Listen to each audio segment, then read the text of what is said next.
A single dad stands in line, heart sinking, as he realizes he can't afford tickets to the theme park his daughter's been dreaming of, until a stranger steps forward, buys them all, and changes everything. Before we dive in, hit that subscribe button and drop a comment. Where in the world are you watching from? The sun had barely crested over the horizon when Jack Carter tightened the last strap on Lily's little pink backpack and slung it over his shoulder. She was bouncing beside him, too excited to walk straight, her curls bobbing with every hop. Today was the day, the one he'd promised her weeks ago. Everbright Theme Park. Rides, cotton candy, music, laughter, the whole dream. He forced a smile as he took her hand, the worn wallet in his back pocket feeling heavier than usual. "I packed us snacks, remember?" Jack said, trying to keep the worry out of his voice as they crossed the gravel lot toward the line of cars forming at the park gates. "And I bet the roller coaster's even bigger than the pictures." Lily beamed up at him, her cheeks already flushed from excitement. "I can't wait! You remembered my favorite ride, right?" "The spinning teacups," Jack said, grinning. "How could I forget?" What she didn't know, what he'd spent the last 2 nights agonizing over, was that the cost of entry had gone up. He'd double-checked the website, calculated every coupon, every discount. Even with that, it was going to be tight. Too tight. He'd pulled a few extra shifts at the auto shop, skipped his own meals more than once. But even so, when he stopped at the ticket prices posted on the giant board near the entrance, his stomach dropped. They were higher. Again. Jack stepped out of the line, just far enough to pull his wallet out and double-count the cash. Bills folded and refolded, a handful of coins in a side pouch. He looked over at Lily now, standing near a cluster of balloons, her eyes wide with wonder, oblivious to his silence. She trusted him, believed in him, and all he'd wanted was one perfect day to make her feel like the world hadn't forgotten them. He swallowed the lump forming in his throat. Maybe there was a cheaper option. A partial day pass? A promo he'd missed? Then the line moved forward, and Jack realized he had no answers, only a promise, and a little girl still waiting to have it kept. Lily practically burst out of the car before Jack had finished parking. Her boots hit the pavement with a clumsy little hop, and she turned toward the towering gates of Everbright Theme Park like she'd stumbled into a dream. The early morning sunlight glinted off the colorful banners flapping in the wind blues and reds and yellows dancing above the ticket booths. Laughter echoed faintly in the distance, though the gates hadn't even opened yet. "Dad, look!" she shouted, pointing at the enormous Ferris wheel peeking over the fence. "It goes all the way into the sky." Jack chuckled as he climbed out of the car, rubbing his hands together to fight the bite of the chilly morning air. "Yeah? And I think I saw the moon waving from the top." Lily giggled and ran in a tight circle before dashing to his side. She was wearing the Minnie Mouse shirt they'd found at the thrift store 2 weeks ago, and she'd insisted on bringing her sparkly plastic sunglasses, even though it was barely warm enough for short sleeves. "Do you think we'll see the princess parade?" she asked, slipping her small hand into his. "And the dancing bears? And the bubble show?" Jack squeezed her hand gently. "If we time it right, we'll see it all." He didn't let his smile falter, even as he turned toward the trunk of the car and quietly pulled out a worn envelope, tucked deep under the spare blanket. Inside was everything he had scraped together: loose bills, crumpled 1s and 5s, and the last of his tip money from the garage. It wasn't much, but he'd been sure it would cover tickets. Had to. While Lily chased the reflection of her sunglasses on the car door, Jack flipped through the money, counting under his breath. He didn't like doing this in front of her. He tried to keep the weight of things hidden, tucked safely behind smiles and stories. Still short.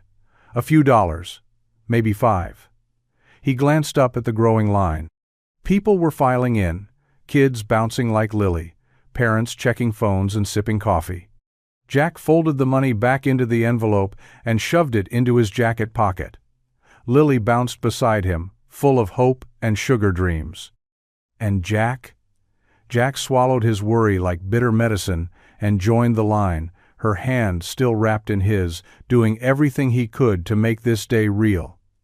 The line inched forward, slow and steady, like it didn't care that Jack's chest was tightening with every step. The smell of popcorn wafted through the air, sugary and warm, while kids squealed behind him, their excitement spilling over like soda fizz.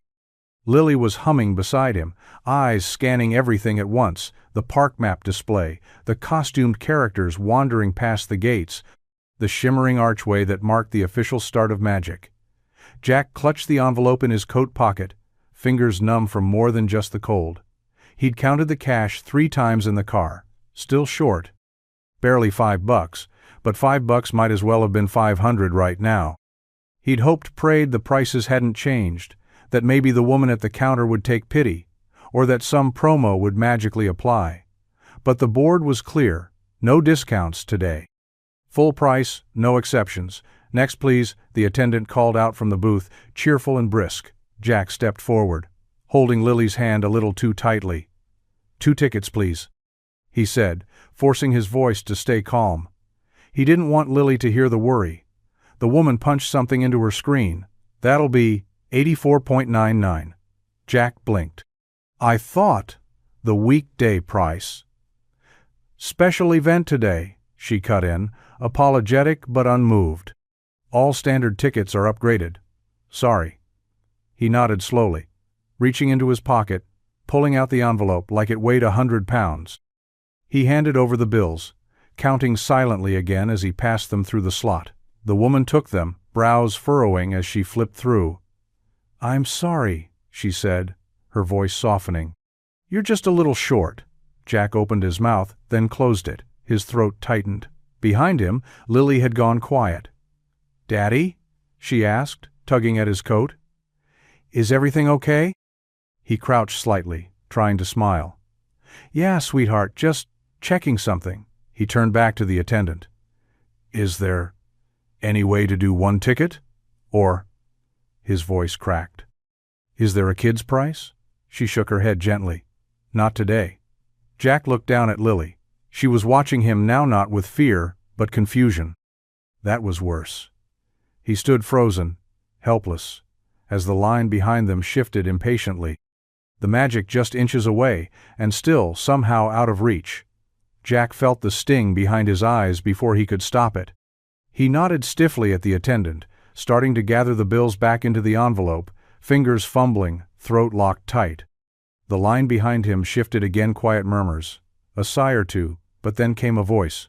Clear, calm, confident. Add 2 more tickets. My treat. Jack turned, startled. The woman behind them stepped forward, handing a sleek black card across the counter like it was nothing. She looked like someone who didn't wait in line stall, polished, and effortlessly put together in a navy peacoat and soft gray scarf. Her dark hair was pulled back in a loose bun, a phone tucked under her arm, designer sunglasses perched atop her head. But it wasn't the clothes or the credit card that caught Jack off guard, it was her eyes. Steady, kind. I saw what happened, she said gently. Please, let me. Jack blinked. No, I thank you, but that's really not. She held up a hand, a small smile softening her features. It's not charity, it's just a gift, one parent to another. Jack hesitated, his pride screaming, even as Lily tugged on his sleeve. Daddy, she whispered, can she come with us? That made the woman chuckle. Only if you don't mind sharing your day, she said, glancing down at Lily with a wink. The attendant, sensing Jack's hesitation, looked between them. Sir? She's already paid. Jack exhaled slowly, meeting the woman's gaze. I don't even know your name. Claire, she said. Claire Bennett. He offered a hand, still stunned. Jack, this is Lily. Hi, Lily, Claire said, crouching slightly. Ready for some fun? Lily beamed. The teacups. Jack stood there a moment longer, still not sure how this was happening. Then Claire motioned toward the gate. Shall we? And just like that, the turnstile clicked open. Jack stepped through, holding Lily's hand tight and walking beside a stranger who just made the impossible feel easy. Inside the gates, the world shifted. Music floated from hidden speakers in the trees, and bubbles drifted lazily through the air like magic had been bottled and released just for today. Children darted around in bursts of laughter, Parents trailed behind with tired smiles, and the smell of churros and popcorn curled warm and sweet through the morning breeze. Lily was already tugging at Jack's hand, her eyes wide, locked onto a towering display of spinning rides and flashing lights ahead. But Jack couldn't stop glancing at the woman walking beside them, Claire Bennett. The name had a polished ring to it, like something off the cover of a magazine. She walked with ease, hands tucked casually into her coat pockets, her gaze drifting around the park with quiet amusement. Not like someone trying to impress. More like someone who didn't have to. "So," she said, catching his glance with a small smile, "you look like you're waiting for me to reveal I'm part of some elaborate prank." Jack gave a half laugh. "Honestly, I'm not sure what to make of you yet." She nodded thoughtfully. "Fair. I know how it looked back there. No one likes being saved in front of a crowd." He raised an eyebrow. "And yet, you did it anyway," Claire shrugged. "I've got a soft spot for dads who clearly adore their daughters." Jack looked down at Lily, now dancing a few steps ahead of them, arms outstretched like she was flying. "She's my whole world." Claire's smile faded into something gentler. "I could tell." They paused near a bench, and Claire turned to face him fully. "Listen, I didn't do it to make you feel uncomfortable.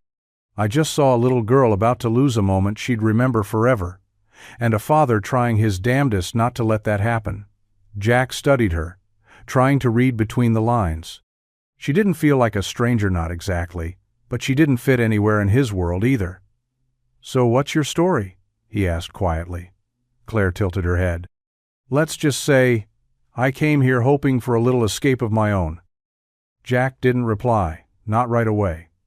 The park swirled around them in motion and light, and beside him stood a woman who, with one quiet act, had turned his hardest morning into something else entirely.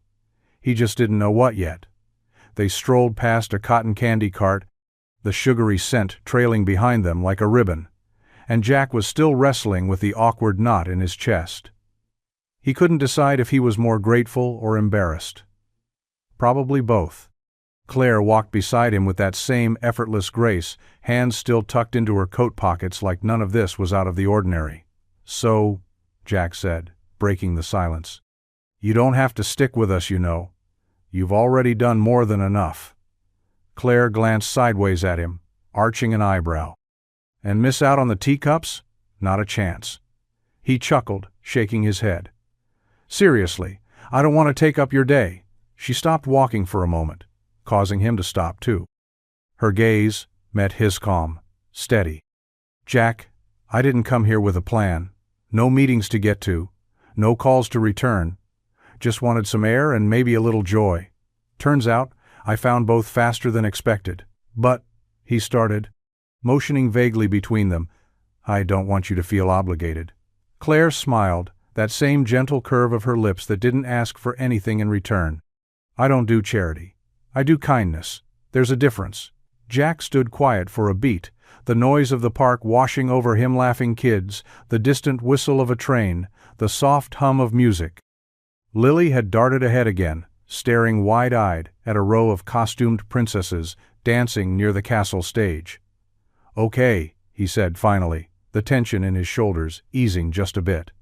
"If you're sure." "I'm sure," Claire said. Then she grinned.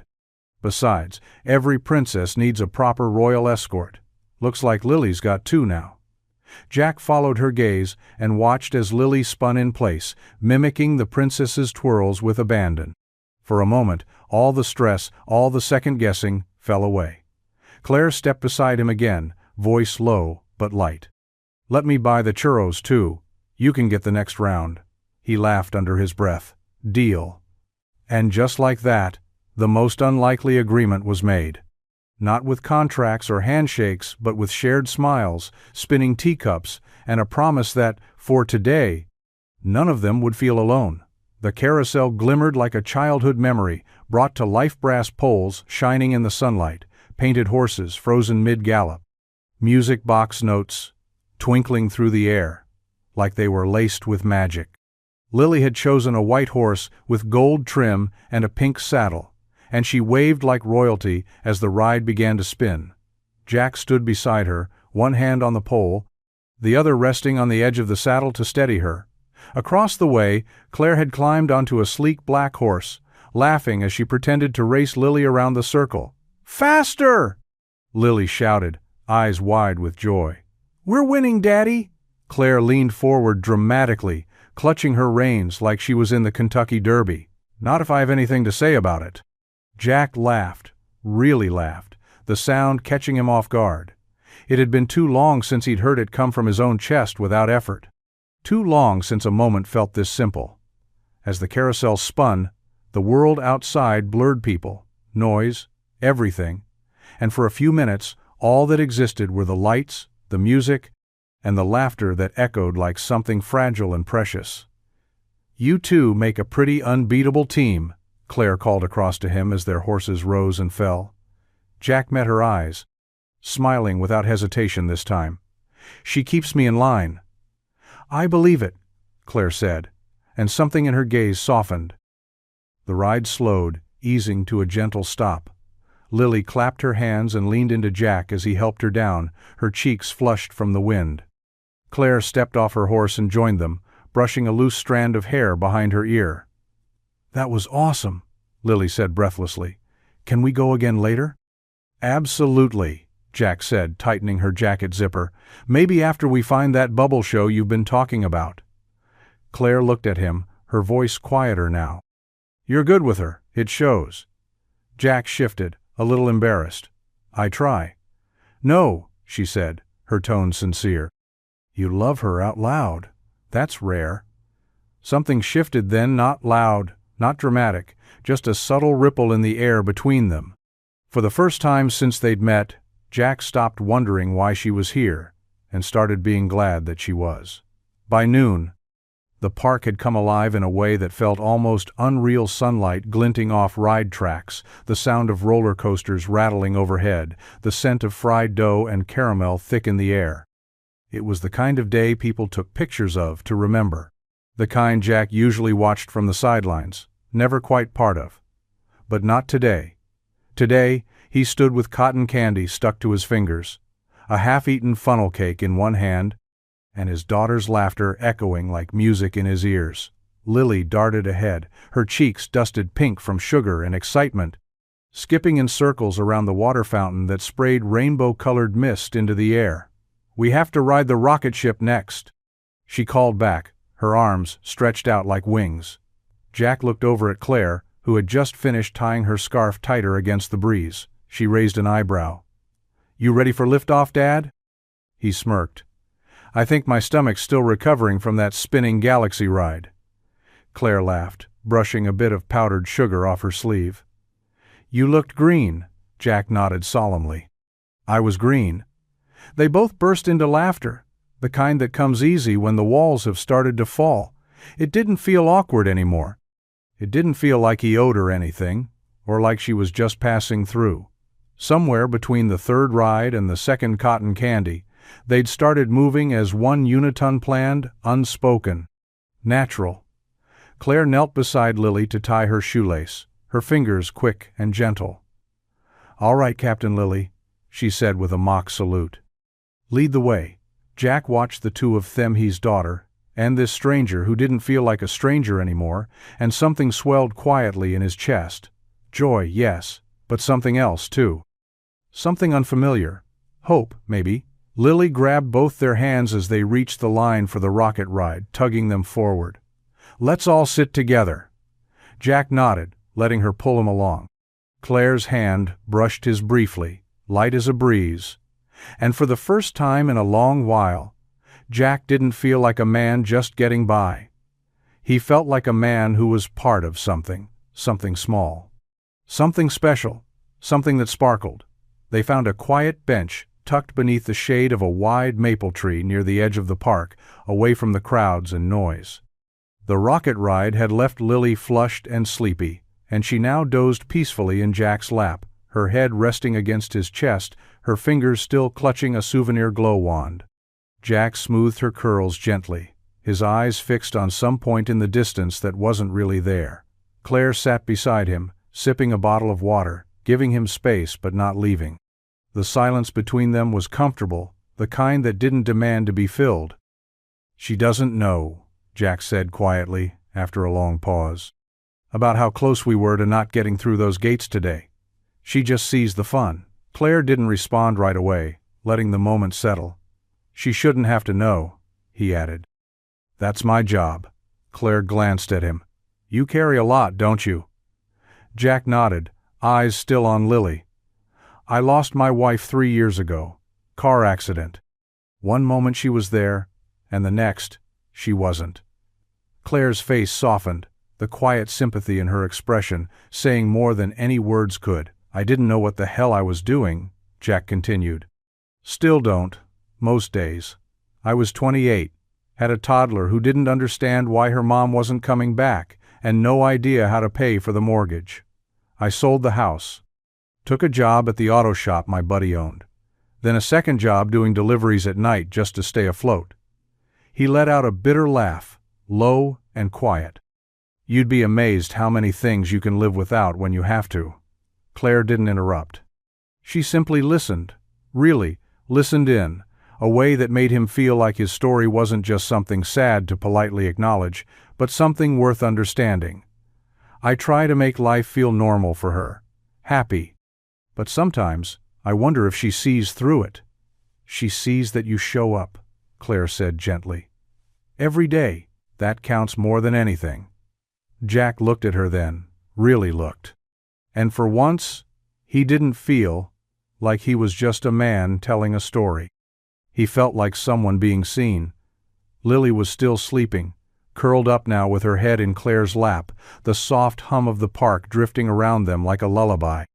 Jack leaned back against the bench, arms crossed loosely, his earlier confession still lingering in the air between them. He hadn't meant to spill that much. But with Claire, it hadn't felt like spilling it, had felt like setting something down. He glanced at her, unsure if he should say more, when she spoke softly, brushing a strand of hair from Lily's face. "You're not the only one who's tired of pretending," Claire said. Jack tilted his head slightly. "What do you mean?" She hesitated, her fingers still in Lily's hair. "I don't talk about this much. Not because it's a secret, but because most people don't really want to hear it." "I'm not most people," Jack said quietly. That earned him the faintest smile. "I was supposed to get married last year," she began. "Nice guy. Smart, charming. My parents loved him. He looked good on paper, like the final piece to a picture-perfect life. What happened?" Claire shrugged. "He loved the idea of me, not the actual me. And I think deep down, I knew it. But I kept going through the motions anyway. You know that feeling? When you look around your life and realize none of it feels like yours?" Jack nodded slowly. "Every day for a while." Claire sighed. "I called it off 2 weeks before the wedding, packed up, walked out of my office, and told my assistant to cancel everything. I've been on the move ever since." "Your office?" Jack asked, a note of curiosity in his voice. She smiled, almost shy. "I run a consulting firm. Big clients, big contracts, lots of money, not a lot of meaning. I've been playing this role so long, I forgot what it felt like to be human." Jack watched her closely now. The polished exterior, the perfect posturate all softened in the edges of that confession. "And today?" he asked. Claire looked down at Lily, who shifted in her sleep, murmuring something about cotton candy and stars. "Today," Claire said, her voice quieter now, "felt real." And in that shared silence, Jack knew exactly what she meant. The log flume ride hadn't been part of the original planet that there really was one.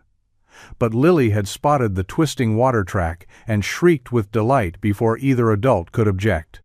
The sign had warned, "You will get wet," but it had underestimated the level of drenched they'd be walking away with. Now, standing near a row of hand dryers that barely worked, Jack shook water from his hair, shirt clinging to his back, jeans soggy and heavy. Claire stood beside him, mascara slightly smudged, and laughing like she hadn't in years. "That was definitely not just a light splash," she said, pushing her wet hair out of her face. "False advertising." Jack agreed, grinning as he squeezed the hem of his shirt. I think that drop was taller than my house. Lily ran in wild circles around them, arms stretched like airplane wings, her little rain poncho fluttering behind her like a cape. We got soaked? That was awesome. Claire reached down to high-five her, and Lily leapt up to meet her palm mid-spin. We are the Splash Squad, she announced. Jack laughed, shaking his head. You two are going to catch a cold. Claire raised an eyebrow. Then we'll match. There was something about the way she said we that settled into Jack's chest with an unexpected warmth. She wasn't playing the part of a helpful stranger anymore. She wasn't just the woman who had bought their tickets and stayed out of politeness. She was part of it now, the inside jokes, the spontaneous choices, the wet clothes and shared laughter. And somehow she fit right in. Jack watched her as she crouched down beside Lily, helping her tie one soaked sneaker. Claire looked comfortable.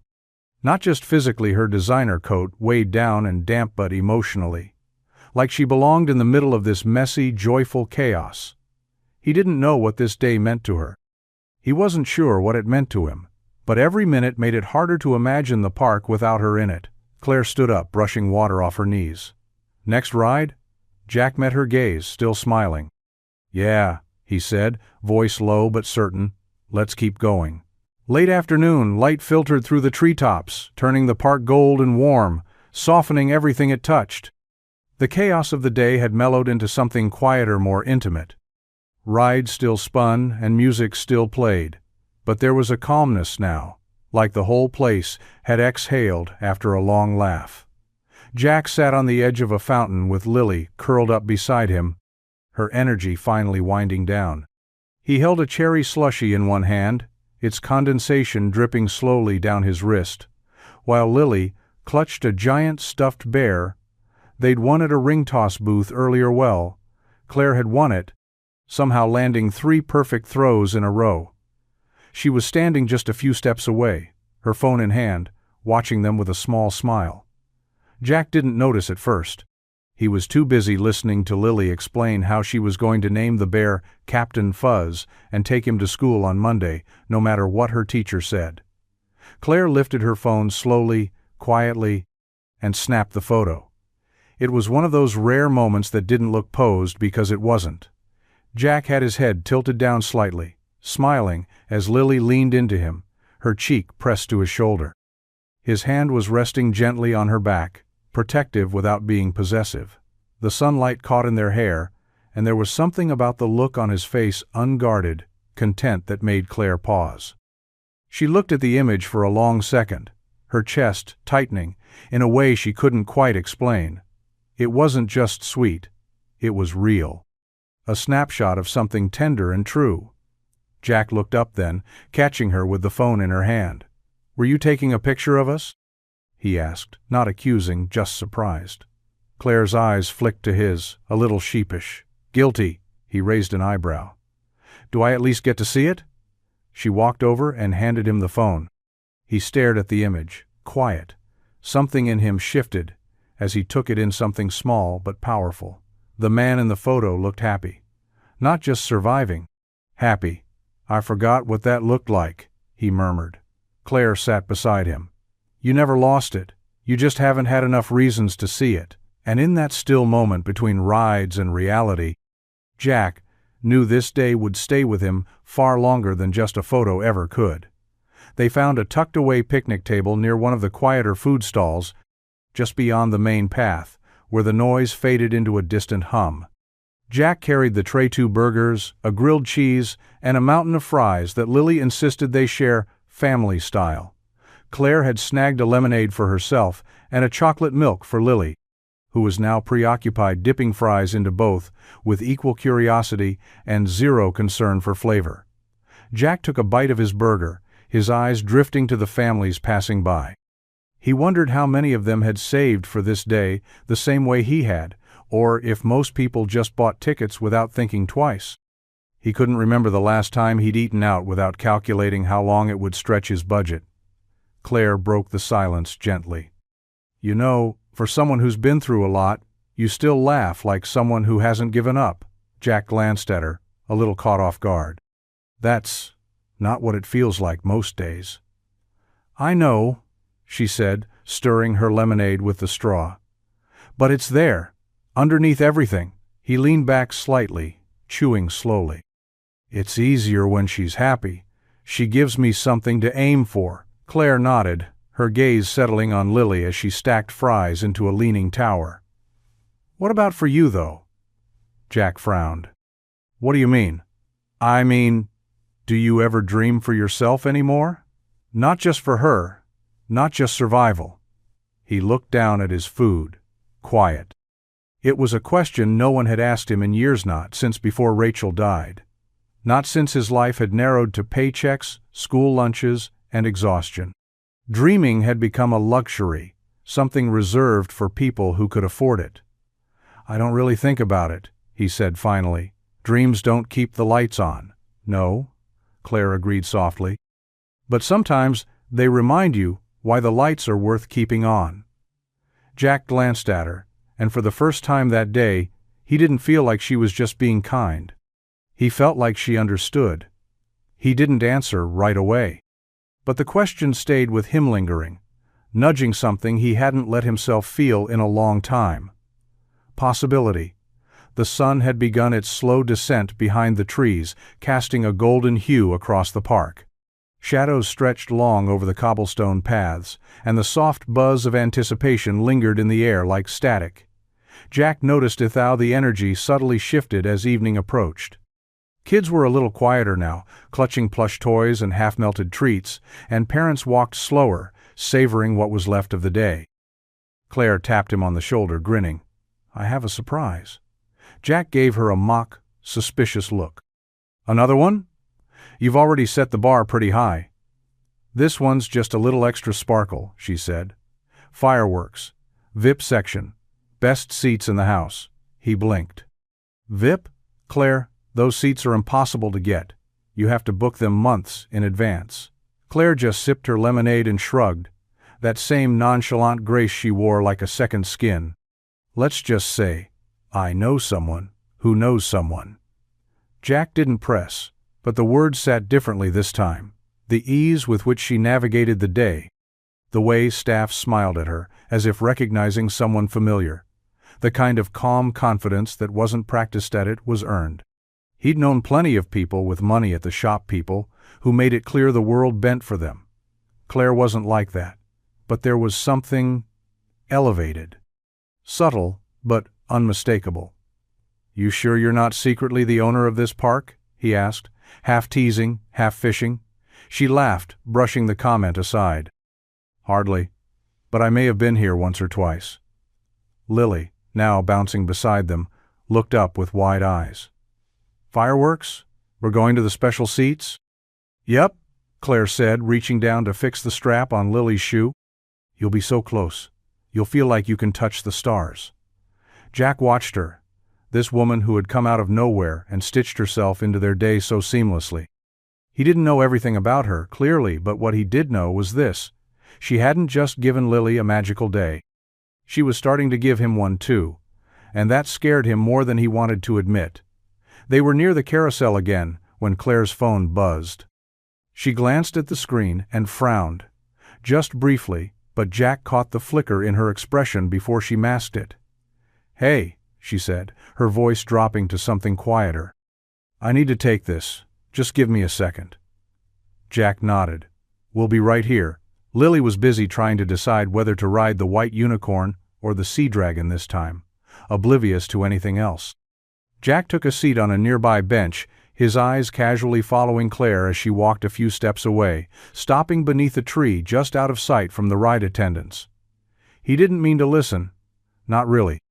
But the wind carried her voice, and something in her tone measured, restrained, not quite the carefree woman he'd spent the day with made his ears perk. No. I told you I wasn't coming back until tomorrow, she said, sharp but hushed. Yes, I'm with someone. No, not like that. It's different. A pause. I know what's at stake, Ben. I'm not just walking away. I just need a day where no one's following me with a clipboard. Jack's brow furrowed. Ben? Claire's back was to him, her posture tight. She rubbed her temple as she spoke, pacing slightly. I'll sign the contract. But not tonight. I can't be that person right now. Another pause. Softer now. I needed this. Then, silence. She ended the call, pocketed the phone, and stood there for a moment with her eyes closed, as if trying to shake the weight off before she walked back. Jack looked away before she caught him watching. But something had changed. The mystery he'd sensed earlier wasn't just a feeling, it was real. Contracts? Following her? Who was she? Claire returned a moment later, smile back in place, as if nothing had happened. Crisis averted, she said, brushing it off. Jack nodded slowly, the warmth from earlier still present but now tangled with unease.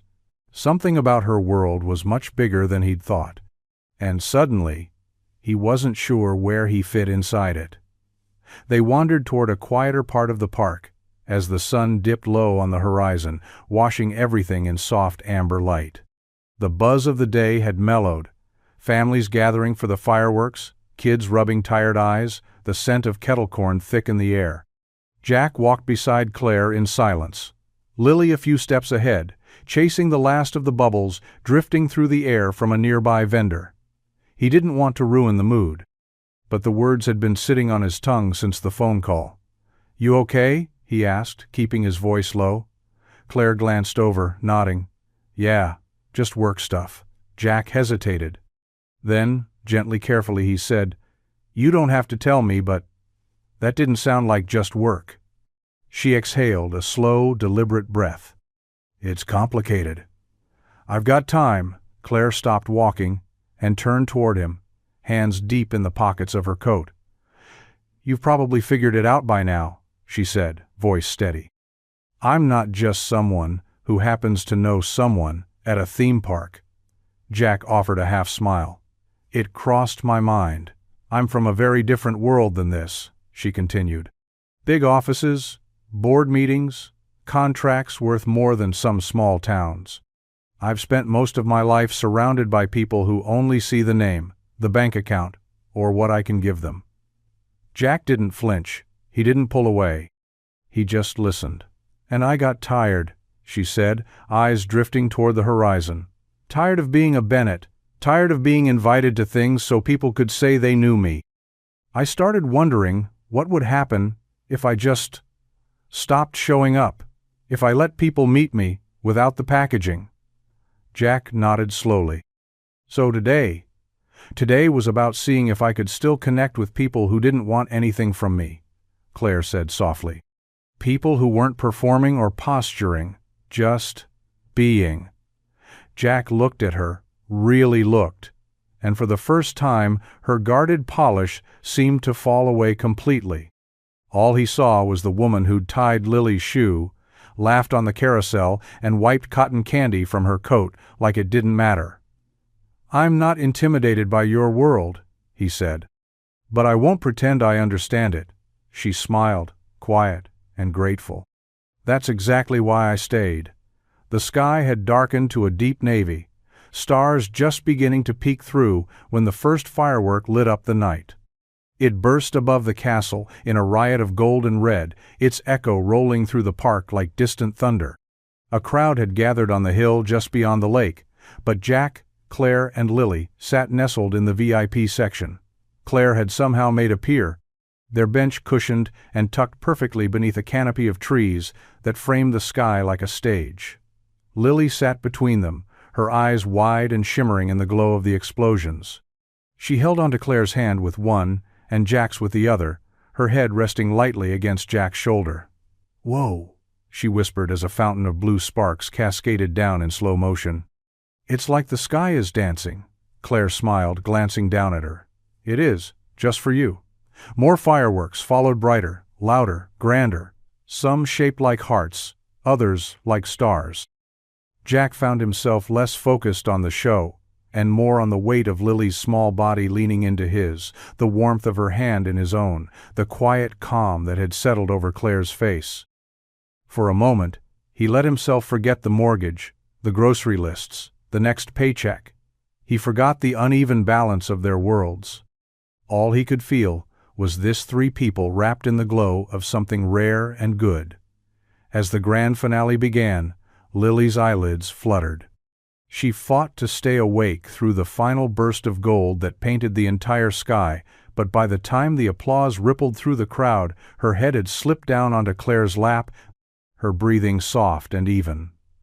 Claire didn't move. She just rested a hand gently on Lily's back, her other arm brushing Jack's as they sat in the fading light of the fireworks. Neither of them spoke. They didn't need to. In the quiet that followed, Jack looked over at Claire, and she looked back.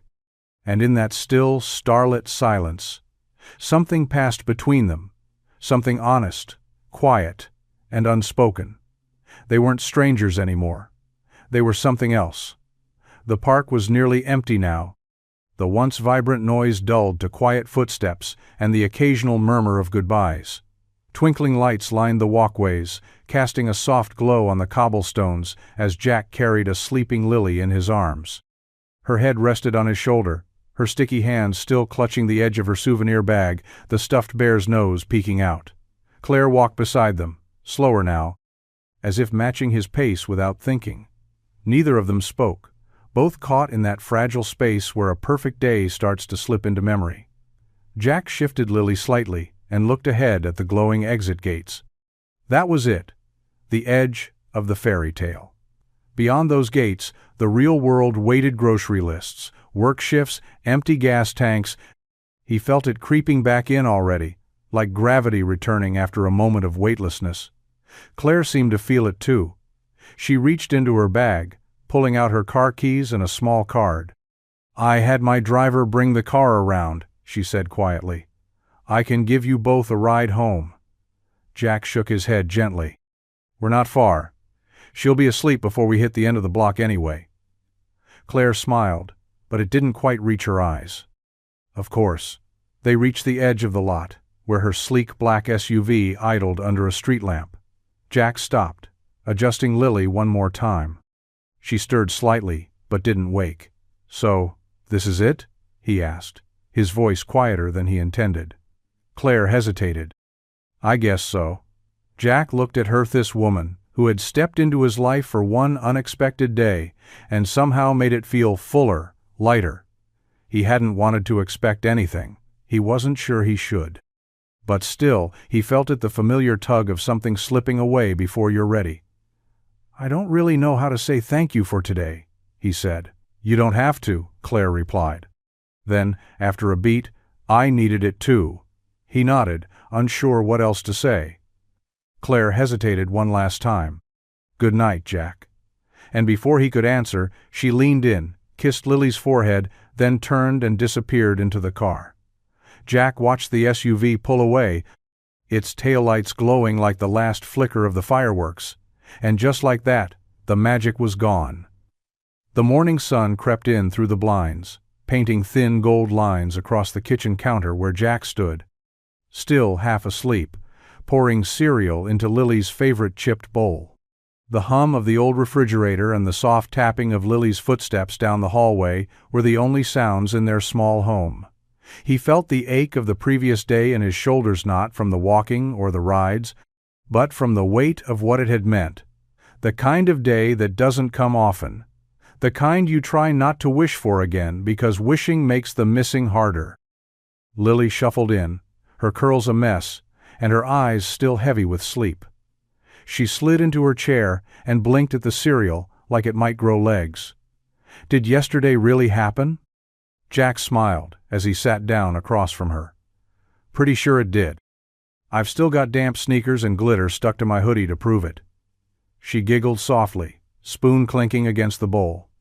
His phone buzzed on the counter, vibrating once, then again. He didn't think much of it until he glanced at the screen and froze. Claire Bennett. Thank you again for yesterday. Truly. If you and Lily are free today, would you want to grab lunch? My treat. No roller coasters this time. Jack stared at the message for a long moment, thumb hovering over the screen. She hadn't vanished after all, and somehow, that changed everything. Who's that? Lily asked between bites. He looked at her, still a little stunned. "It's Claire!" Her eyes lit up instantly. "Really? What'd she say?" Jack cleared his throat, smiling despite himself. "She wants to have lunch with us, just lunch." Lily clapped her hands, milk sloshing dangerously close to the edge of the bowl. "Yes. Can we go, please?" Jack hesitated. Yesterday had felt like a dream, wrapped in fireworks and laughter. Today was real life again. Bills, routines, responsibilities. But maybe, just maybe, real life had room for something more. "Yeah," he said quietly, texting back. "We'd love to." The clang of metal and the scent of motor oil brought Jack firmly back to earth. The garage was already humming when he arrived, the bay doors rolled open to let in the early light, the air sharp with the scent of cold steel, grease, and old coffee. Familiar, predictable. Every corner held something he knew: wrenches in their drawers, the soft tick of a cooling engine, and Hank, his supervisor, hunched under the hood of a beat-up Civic, like it owed him an apology. Jack clocked in, wiped his hands on a towel slung over his shoulder, and tried to shake off the surreal weight of the last 24 hours. But as soon as he stepped onto the floor, the teasing started. "Well, well," Hank called out without looking up. "Look who finally came back from Fantasyland." Derek, the youngest guy in the shop, grinned from behind a stack of tires. "You get her number, Carter? Or did she just ride off into the sunset in her limo?" Jack rolled his eyes but smiled anyway. "Wasn't like that." "Oh, come on," Hank said, straightening up with a wrench in hand. "The guys said you were at Everbright with some mystery woman who bought your kid tickets and spent the whole day with you. Sounds a lot like a like that situation to me." Jack grabbed a socket wrench and headed for the open Ford in Bay 3. "Lily had a good day. That's all that matters." "Uh-huh," Derek said, smirking. "Sure. So when's the wedding?" Jack shot him a look that was more amused than annoyed. "I'm not talking to children." Laughter echoed through the garage, but it was easy, harmless. Still, beneath the jokes, Jack felt that tug in his chest. Not irritation, but uncertainty. Because while they laughed about theme park lady, he couldn't stop thinking about her. Claire. How she'd slipped so naturally into his and Lily's world. How real she'd felt in the middle of a place built on fantasy. As he slid under the car and let the familiar clank of tools settle around him, Jack realized something he hadn't expected. He missed her. Already. Their first lunch had been simple sandwiches and soup at a small cafe on the corner. The kind of place with faded checkered floors and chipped mugs that were always full. Claire had shown up in jeans and a denim jacket. No driver, no heels, no fanfare. Just her. Jack had expected awkwardness, polite conversation, a brief thank you before she vanished again, but instead, she asked about Lily's favorite subject in school. She remembered her stuffed bear's name. She laughed when Jack told stories about clients who swore their engines just stopped working on their own. She wasn't pretending to be interested, she was. Lunch became dinner the following week. Then lunch again the week after that. Claire never rushed, never made him feel like he had to impress her. It wasn't about fancy places, it was about the company. And somehow, without anyone saying it aloud, they just kept showing up, and then it happened. Claire asked if she could come to Lily's school art show. "I know it's probably just a hallway full of finger paints," she said, smiling across the table, "but I'd really like to be there." Jack hesitated, but Lily answered for him, shouting from her booster seat, "Yes, you have to see my rocket ship." So Claire came. She stood in the corner of Lily's classroom, asking questions about construction paper and glitter glue like it was a museum exhibit. She clapped the loudest during the performance of Twinkle Twinkle, Outer Space Star. She hugged Lily like she'd known her for years. And she kept coming. Drop-offs, pickups, Saturday farmers markets, afternoon playground runs. She'd show up with extra snacks, a new book for Lily, or just a quiet smile and a warm hello. There was no agenda, no promises. Just presence. One afternoon, after Claire had walked Lily to class, Jack leaned against his truck, watching her with a quiet sort of wonder. He didn't know when the lunch date turned into a rhythm, when the rhythm became something steady. But it had. And with each visit, Claire didn't just step into their world. She started to feel like part of it. It started with a whisper at the bakery. Mrs. Halverson, who'd been working the counter since Jack was in high school, leaned over the glass display of cinnamon rolls and stage whispered, "Is that the woman from that finance magazine? The one always at your side lately?" Jack had chuckled awkwardly, waving it off, but the question lingered.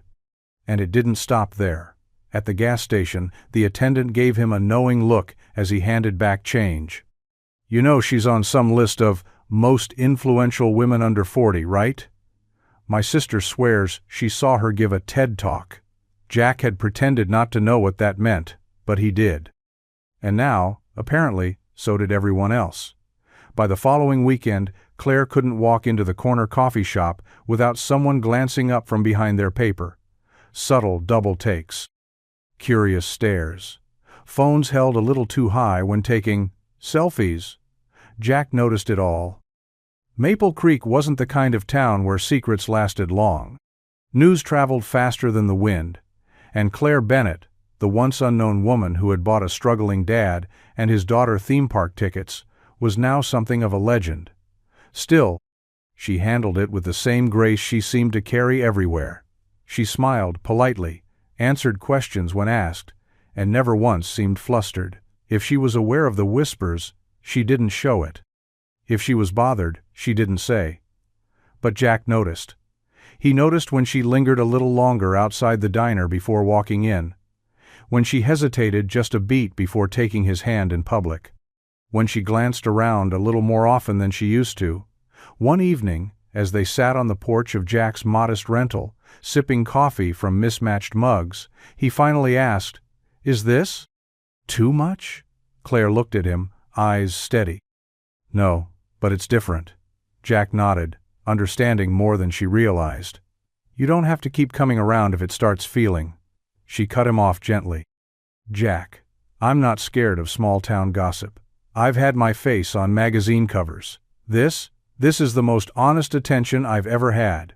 She leaned against his shoulder, and they sat in silence as the sky dimmed, the world around them quiet except for the sound of something real beginning to take root. The elevator was silent and smooth, gliding upward with barely a sound, but Jack still felt the weight in his stomach grow with each floor. Lily stood beside him, clutching a bouquet of wildflowers they'd picked from a roadside stand, humming quietly to herself. Her excitement was effortless. Jack's? Not so much.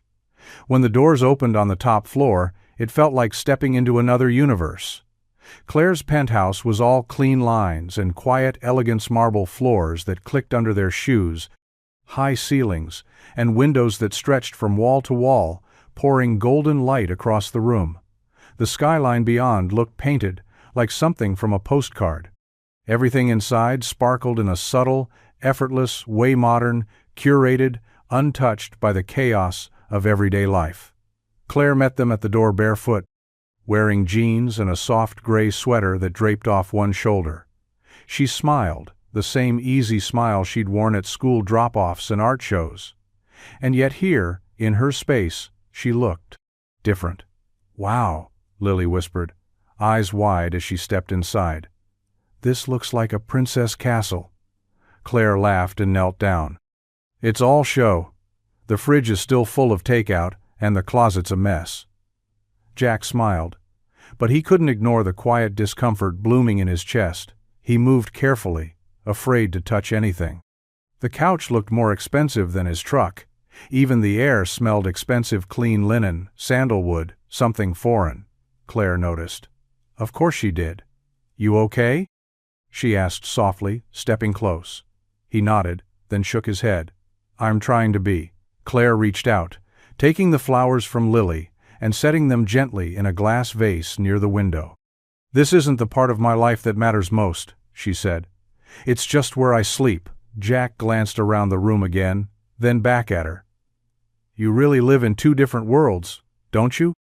She stepped closer, brushing a thumb over his knuckles. "Not anymore." And in that moment, with Lily twirling in circles beneath the towering windows and Claire's hand steady in his, Jack realized something. He didn't fit in her world. But somehow, she was making space for him in it anyway. The ride back to Jack's house was quiet. Lily had fallen asleep in the back seat, her head tipped to one side, cradling a coloring book Claire had given her from a fancy boutique shop downtown. Jack kept his eyes on the road, hands tight on the steering wheel, the silence between him and Claire growing heavier with each passing mile. She noticed it. Of course she did. "You've barely said a word since we left," Claire said softly. Jack glanced at her, then back to the road. "Just tired."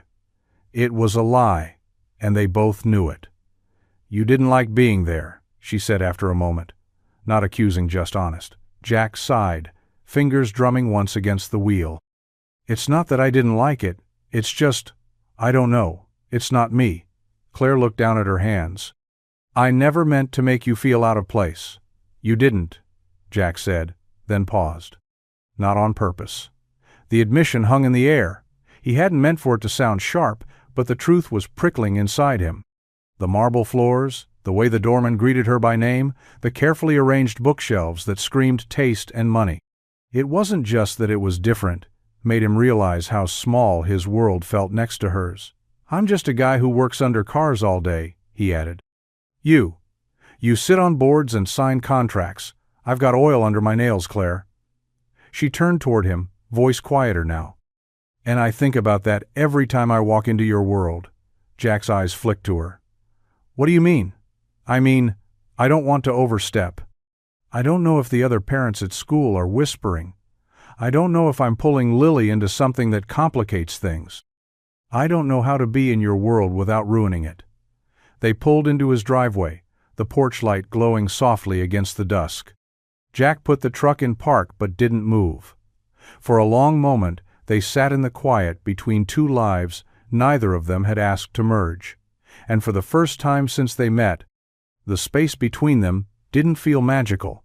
It felt fragile. The days that followed stretched out like damp laundry on a lineslow, heavy, and full of things left unsaid. Jack buried himself in work. He picked up extra shifts at the garage, stayed late, tightening bolts that didn't need tightening, fixed cars no one was waiting on. It was easier to drown in noise than sit in the silence Claire had left behind. There hadn't been a dramatic ending, no slammed doors, no harsh words, just that final, hollow conversation in the truck, and a quiet agreement to let the space grow. She hadn't called. He hadn't texted, and Lily noticed. She didn't ask at first. But by Wednesday morning, when Claire still hadn't appeared at drop-off or after-school pickup, Lily's questions began to surface.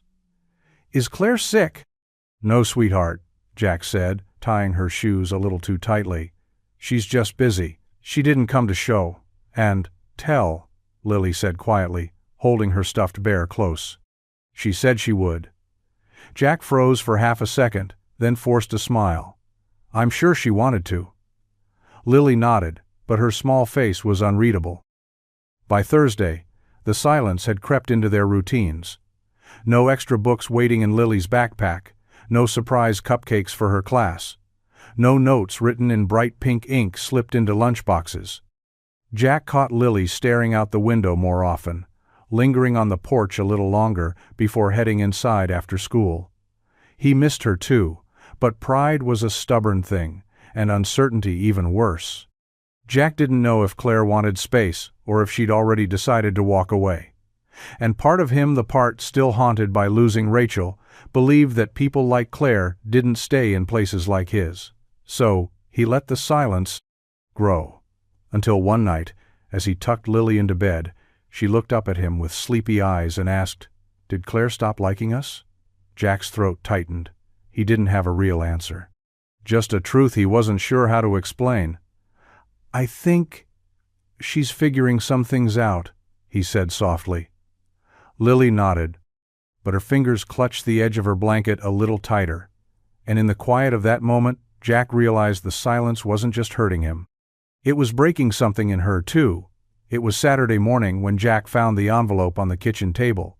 Lily had been unusually quiet all morning.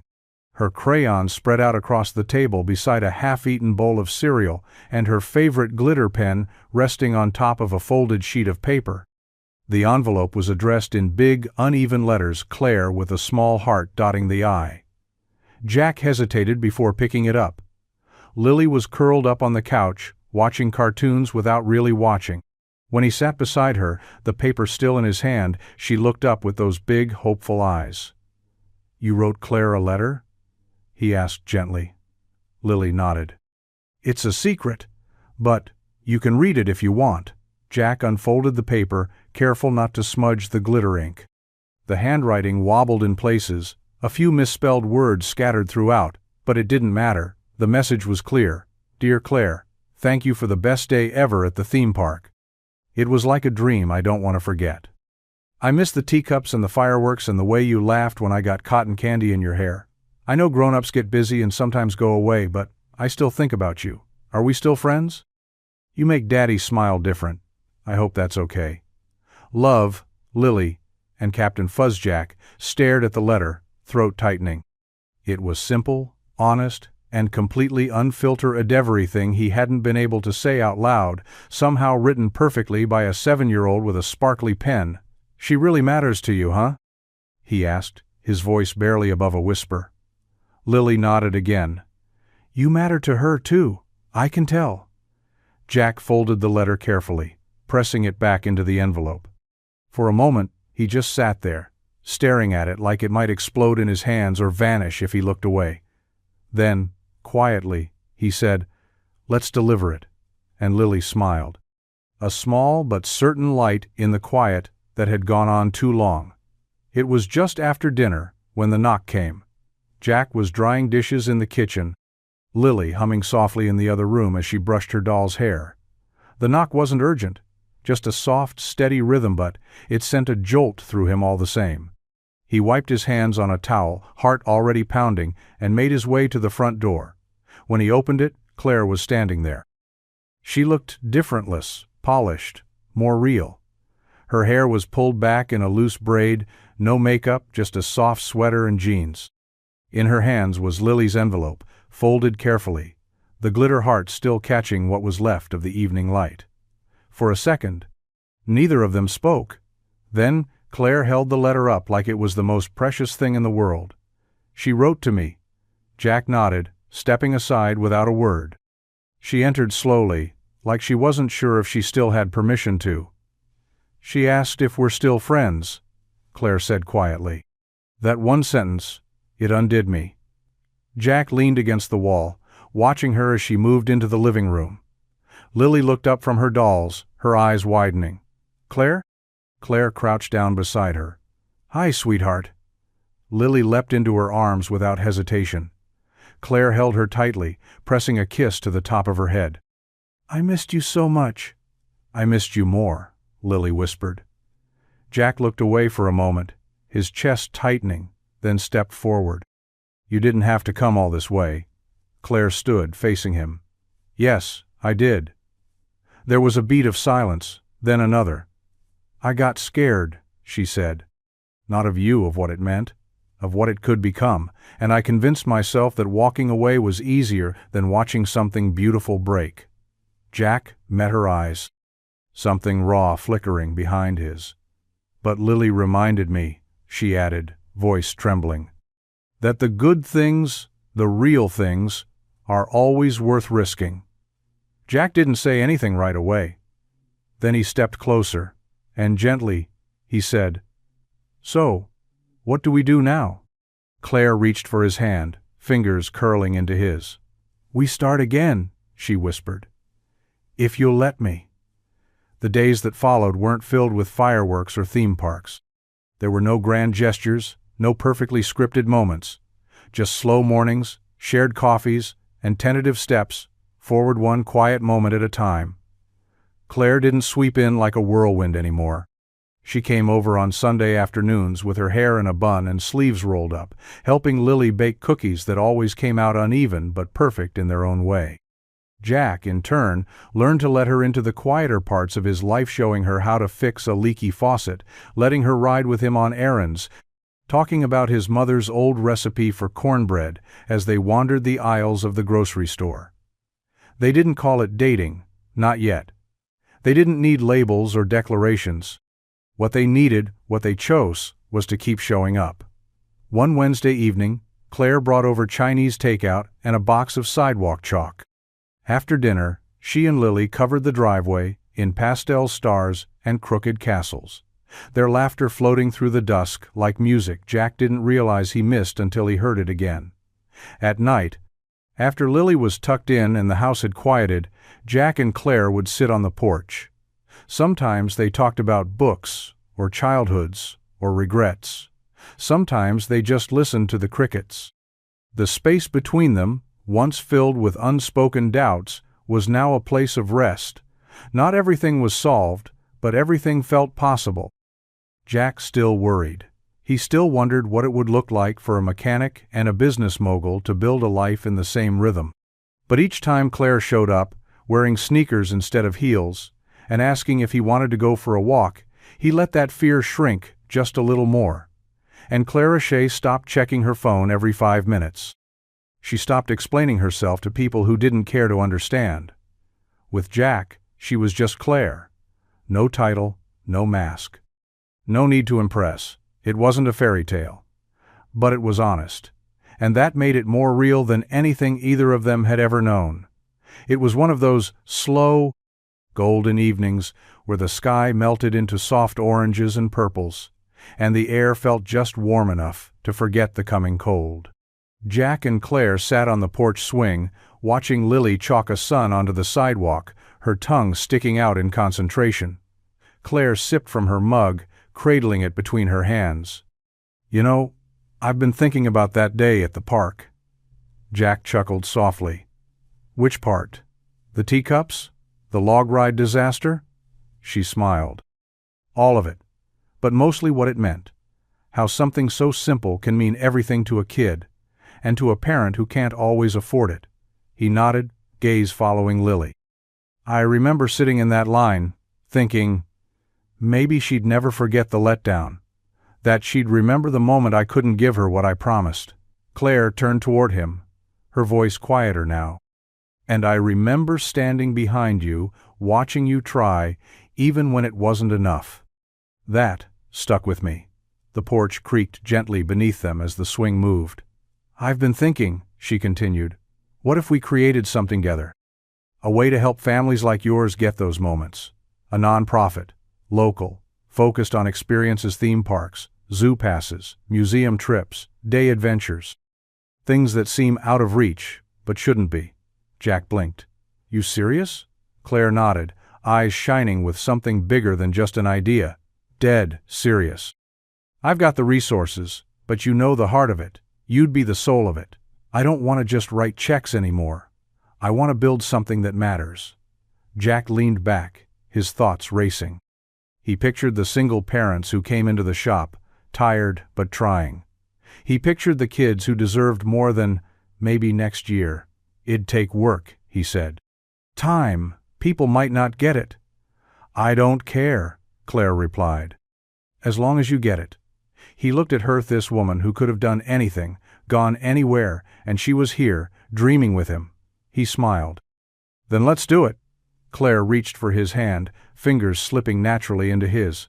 And just like that, their dream wasn't just shared, it had roots. Snowflakes drifted lazily through the air, settling on the windowsill as the fire crackled softly in the living room.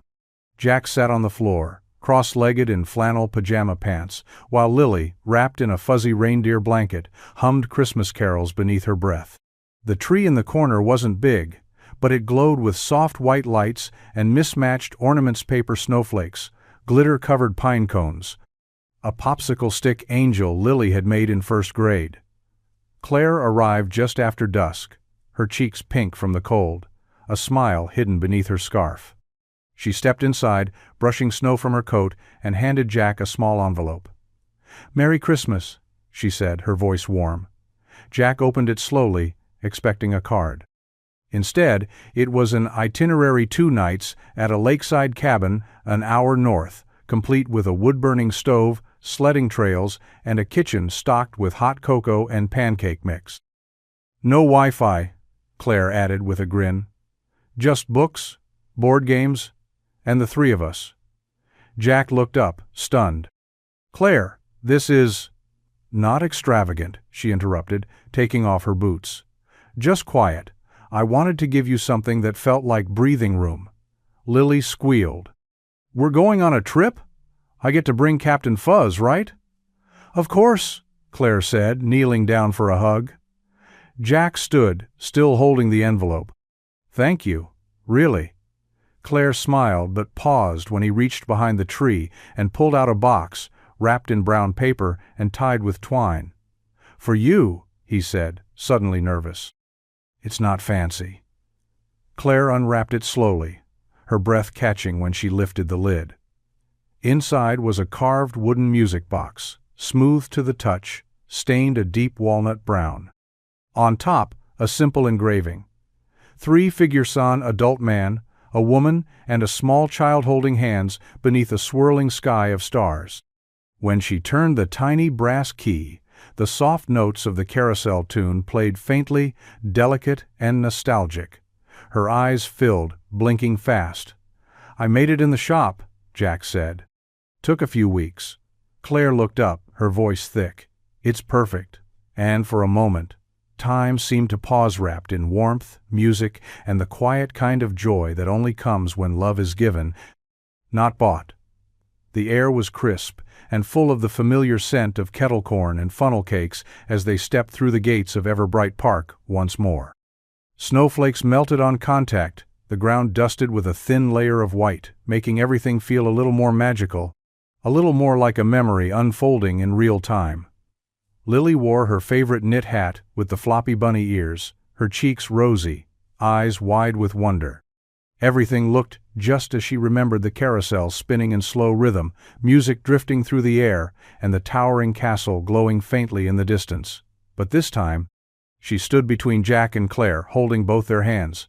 They weren't in a rush. There were no long lines or racing hearts. Just the three of them, moving as one, like they'd always belonged that way. "Remember this ride?" Jack asked as they passed the log flume, giving Claire a sideways grin. Claire groaned dramatically. "Still drying off from the last time," Lily giggled. "That was the best ride ever." They made their way to the same bench by the fountain where it all began. Jack sat down and Claire followed, Lily still between them. She looked up at them both, her mittened hands tightening around theirs. "I have to tell you something," she said, very serious now, as if rehearsing it in her head. Jack leaned in, eyebrows raised. "What's on your mind, Bug?" Lily looked at Claire, then back at Jack. "I used to wish really hard, like every night before bed. I wish that one day you wouldn't have to be alone anymore." Jack's breath caught. "I wished for someone who could laugh with you and eat pancakes with us and go on rides and just stay." Claire blinked, her eyes suddenly glassy.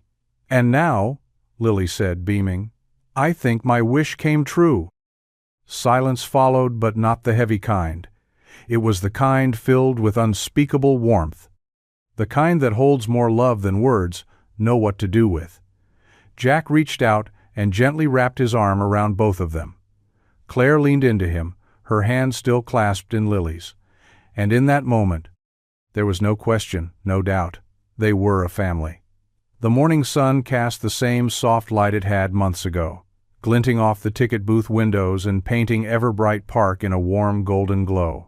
The line at the gates moved slowly, filled with parents tugging at strollers, kids bouncing on toes, and the unmistakable buzz of a day full of promise.